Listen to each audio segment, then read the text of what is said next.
Hello everyone, তনয়ার পাকশালাতে সবাইকে স্বাগত জানাই। ছোট থেকে বড় প্রত্যেকে কিন্তু একটা মুখরোচক খাবার হলে সত্যিই খুব ভালো লাগে। তাই এরকম একটা রেসিপি যদি বানিয়ে ঘরে সংরক্ষণ করা যায় তাহলে তো কোনো কথাই হবে না।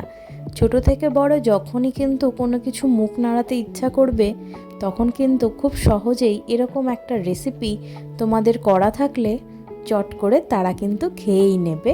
আমি একদম 100% গ্যারান্টি সমেত তোমাদের বলতে পারি। তার জন্য আজকের এই রেসিপিটি কিন্তু তোমাদের পুরো দেখতে হবে। আজকের রেসিপি কুকিজ। চলো, এর জন্য দেখো আমরা কফি কাপ মেপে নিয়েছি 1 কাপ মতন ময়দা। এই ময়দাটাকে একটা ছাঁকনির সাহায্যে খুব ভালো করে কিন্তু এভাবে ছেঁকে নিতে হবে, যাতে এর মধ্যে কোনো রকম দানা না থাকে।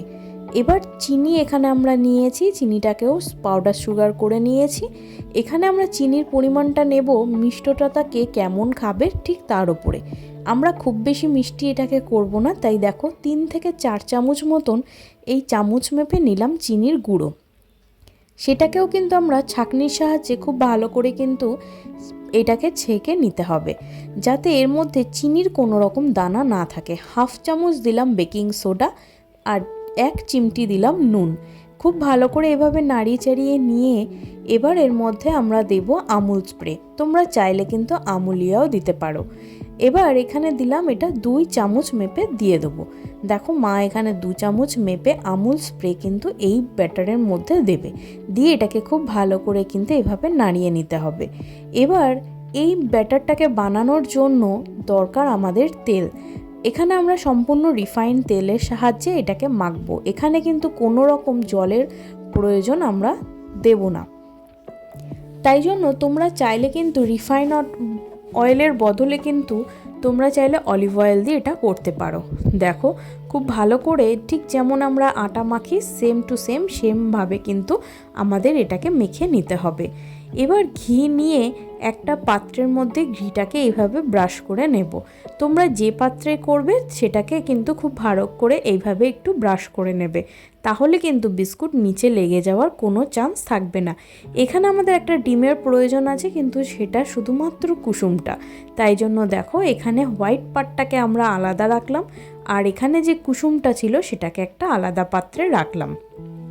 এবার এখান থেকে খুব ছোট ছোট লেচি কেটে নিয়ে সেটাকে এইভাবে গোল করে একটু হাতের সাহায্যে আলতো করে একটু চেপটে দিলেই কিন্তু যথেষ্ট।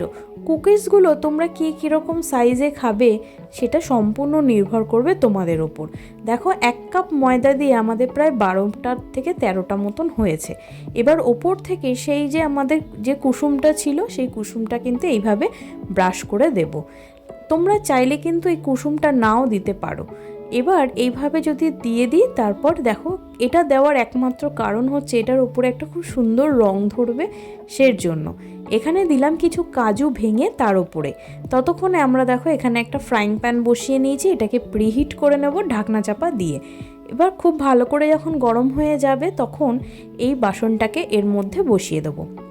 তোমরা চাইলে কিন্তু কুকিজগুলোকে মাইক্রো ওভেনেও করতে পারো, সেটা তোমাদের অন্য কোনো এক ভিডিওতে অবশ্যই জানিয়ে দেবো কিভাবে করতে হবে। দেখো ঢাকা চাপা দিয়ে রেখে দিলাম 10 মিনিট মতন। 10 মিনিট পর একবার তোমাদের ঢাকা চাপাটা উঠিয়ে দেখালাম যে এখনও কিন্তু দেখো সাইজে বেশ বড় বড় হয়ে গিয়েছে এবং এটা কিন্তু এখনও অনেকটা কাঁচা আছে। ব্যাস আরও 10 মিনিট রাখার পর তুলে নিলাম। এবার তোমরা বুঝবে কি করে যে এটা হয়েছে কিনা। এখন দেখো এটাকে ঠান্ডা হওয়ার জন্য আমরা ছেড়ে দেবো। এটা কিন্তু এখনও কিন্তু অনেকটা নরম। যখন ঠান্ডা হয়ে গেল সম্পূর্ণ, দেখো একটা ছুরির সাহায্যে একটু এরকম নাড়া দিলেই কিন্তু আমাদের বিস্কুট কিন্তু একদম রেডি। দেখো নিচ থেকে কি সুন্দর একটা গোল্ডেন কালার হয়েছে না? তাই জন্য এরকম বিস্কুট বানিয়ে তোমরা কিন্তু আরামসে কিন্তু 3 থেকে 4 মাস রেখে দিতে পারো ঘরে। বড় থেকে বাচ্চারা যখনই খেতে চাইবে তোমরা কিন্তু তাদেরকে এটা প্রেজেন্ট করতেই পারো।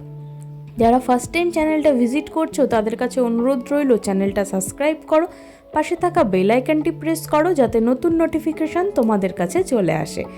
আর কমেন্ট সেকশন খোলা রয়েছে, কমেন্ট করো, জানাও তোমাদের কেমন লাগলো।